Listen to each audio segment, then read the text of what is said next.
दोस्तों, आज बात करने वाले एक बहुत ही इंपॉर्टेंट टॉपिक पे जिसका नाम है कार्बन टैक्स। सोच लो, अगर कोई फैक्ट्री या कार हवा में कार्बन डाइऑक्साइड छोड़ती है तो एनवायरनमेंट तो खराब होगा ही।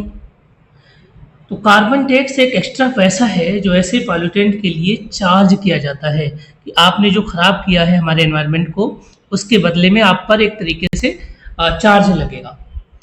काम कैसे करता है कि गवर्नमेंट बोलती है हर टन कार्बन डाइऑक्साइड जो आप इमिट करेंगे या निकालेंगे, चाहे वो फैक्ट्री हो चाहे कोई गाड़ी हो, उस पर इतना पैसा देना होगा। जो लोग कोल, ऑयल या नेचुरल गैस यूज करते हैं उनको ये टैक्स देना पड़ता है। इससे उनको क्लीन एनर्जी की तरफ शिफ्ट होने का मोटिवेशन मिलता है। भाई, अगर आपको पैसा लगेगा तो आप लिमिट में रहेंगे।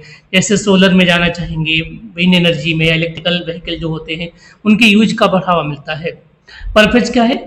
पॉल्यूशन का असली जो खर्चा है दिखाने के लिए कितना खर्चा होता है पॉल्यूशन की वजह से, कंपनीज को इको फ्रेंडली टेक्नोलॉजी बनाने के लिए, इंकरेज करने के लिए, एनवायरनमेंट को बचाने के लिए।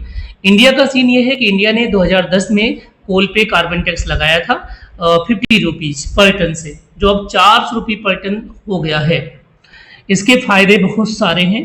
एनवायरनमेंट इंप्रूव होता है, रिन्यूएबल एनर्जी का यूज बढ़ता है, ग्रीन प्रोजेक्ट के लिए पैसा कलेक्ट होता है।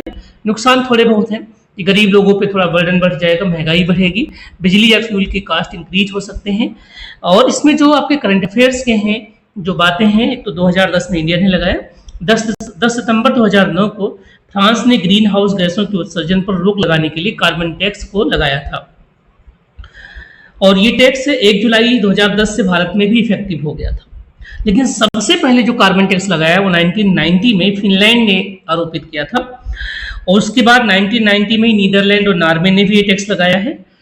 1 जनवरी 1991 को स्वीडन में भी ये टैक्स लागू है। अभी तक इटली, न्यूजीलैंड, स्लोवेनिया ऐसे देश हैं जहां पर कार्बन टैक्स लागू है।